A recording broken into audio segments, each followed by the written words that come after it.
Assalamualaikum warahmatullahi wabarakatuh. Selamat datang kembali di channel YouTube Menuju Lunas. Gimana teman-teman untuk kabarnya hari ini? Mudah-mudahan semuanya dalam keadaan sehat walafiat. Terima kasih udah ngeklik video ini teman-teman. Perkenalkan, nama gue Ulan. Gue adalah sosok yang masih memiliki hutang.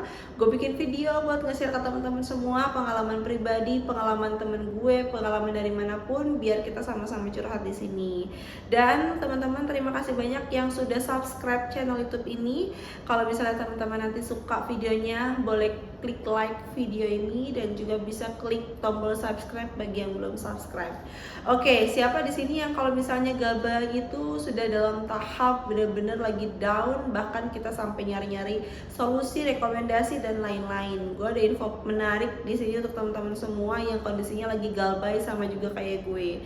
Gue pengen nge-share gimana pengalaman temen gue di kantor yang sebelumnya itu sudah memiliki banyak hutang dan kondisinya galbay juga.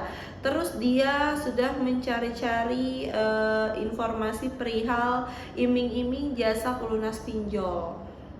Teman-teman pernah kepikiran nggak pengen jasa pelunas pinjol yang suka ada di FYP kita atau lewat di beranda kita? Kalau misalnya kita lagi scroll sosial media, pasti banyak banget kalau misalnya kita nyari searching galbay, pasti juga sempet kelewat ya, kayak misalnya punya ngepinjol, pusing, hubungi kita akan gitu ya. Itu pasti banyak yang punya tawaran-tawaran menarik ya, kayak misalnya dijanjikan semuanya lunas, bakalan bla bla bla bla bla bla. Dan ini gue bercerita pure pengalaman pribadi temen gue di kantor. Dia adalah seorang laki-laki lahiran 92, anaknya 2, cowok dua-duanya. Dia punya istri dan punya tanggung jawab penuh. Terus juga dia punya galbay. Dan ada satu momen kondisinya bener-bener sudah down banget, dan dia akhirnya terjebak di dalam jasa yang menjanjikan lunas itu ya disclaimernya. Di sini gue pengen ngasih info ke teman-teman biar teman-teman bisa lebih berhati-hati kalau misalnya sudah berpikiran ke tahap itu. Karena kalau misalnya testimoni dari temen gue itu sama sekali nggak membantu sama sekali si jasa itu. Ini berdasarkan temen gue. Langkah awalnya kita lanjut aja ke topiknya. Pada saat dia sudah berani untuk mendaftarkan diri agar bisa dibantu lunasin hutangnya, janjinya kayak gitu ya. Dia kayak ngisi link untuk bisa naruh data nama, nomor telepon yang nanti akan di follow up lebih lanjut sama tim admin dari perusahaan itu. Kemudian setelah memang sudah dikonfirmasi, pasti akan di interview. Namanya, hutangnya di mana aja, berapa hutangnya, pokoknya berapa, bunganya berapa, seluruhnya dihitung oleh si perusahaan itu. Kemudian setelah dihitung, nantinya teman gua itu disuruh mendownload aplikasi lain yang untuk nantinya bisa dia pengajuan pinjolnya. Nah, gimana kok nyelesain hutang dengan mendownload aplikasi hutang? Nah, ini ya teman-teman jahatnya. Pada saat temen gue itu sudah menginformasikan untuk seluruh permasalahannya ke si perusahaan itu, dia disarankan yang pertama ngecek di aplikasi-aplikasi yang sudah dia punya tunggakannya atau yang sudah dia punya sekarang, apakah masih ada limit tersisa yang bisa ditarik. Apabila memang ada, itu disuruh ditarik semua. Jadi dia harus melihat kalau misalnya limit Shopee pinjam misalnya 20, misalnya sudah kepakai 9, berarti kan masih ada sisa 11. Nah, itu yang 11-nya itu harus ditarik. Seluruh aplikasi yang dia punya, kalau dia cek masih ada limitnya, itu diwajibkan ditarik. Itu yang pertama. Terus untuk yang keduanya, dia harus mendownload aplikasi-aplikasi lain yang belum ada pinjaman. Kan aneh ya, jadinya temen gue anehnya juga nurut, ya kan. Pokoknya dia terhitung itu sekitar dapat 40, ya kan, 40 jutaan apa berapa gitu ya. Dia jelasinnya nggak lengkap banget. After that, teman gue dikasih informasi kalau misalnya itu harus 50-50, 20 buat dia, 20 buat perusahaan. itu diinformasikan kalau misalnya itu buat dana biaya nego untuk debt collector dan lain-lainnya, dan untuk pengurusannya lah ya.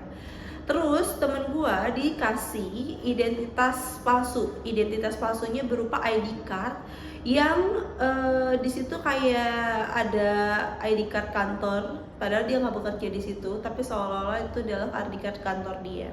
Identitas baru untuk kayak dia kerja di situ. Itu yang pertama. Terus temen gue juga dikasih handphone baru, dimana di situ ada nomor baru, ada seluruhnya lah ya. Untuk data-data kontaknya juga data kontak baru. Itu dikasih sama si perusahaan itu juga.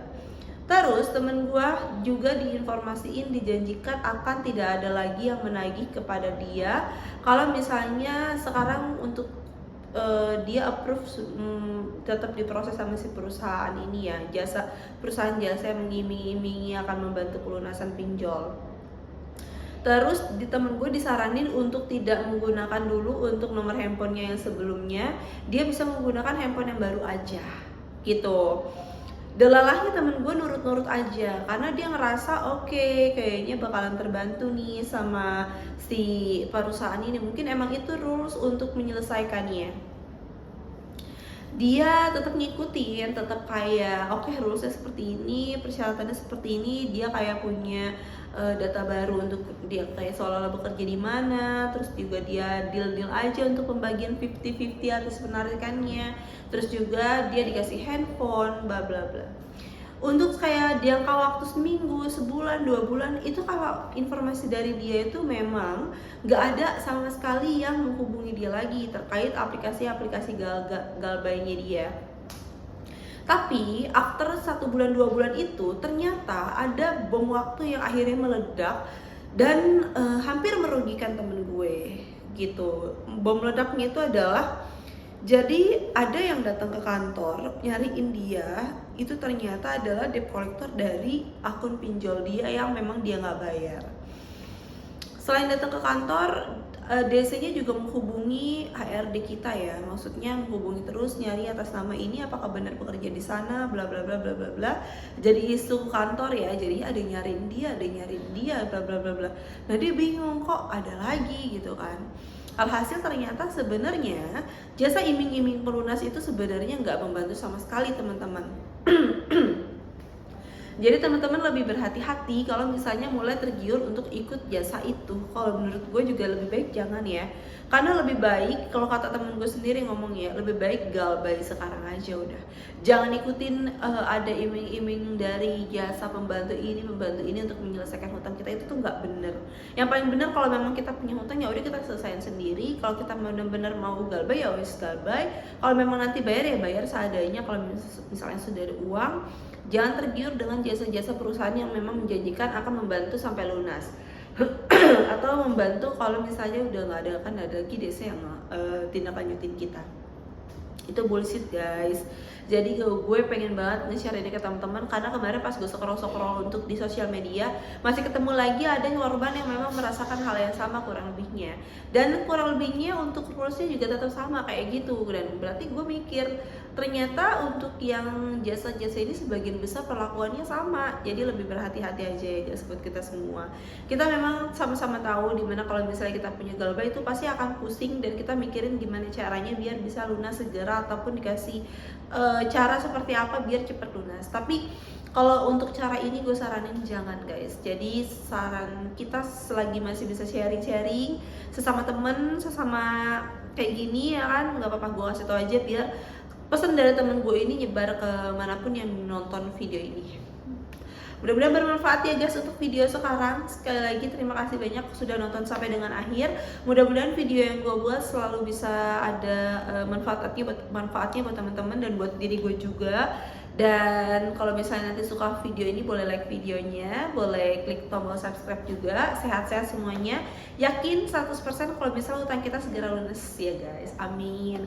Gue ulang undur diri. Terima kasih sudah nonton sampai akhir. Wassalamualaikum warahmatullahi wabarakatuh. Bye bye.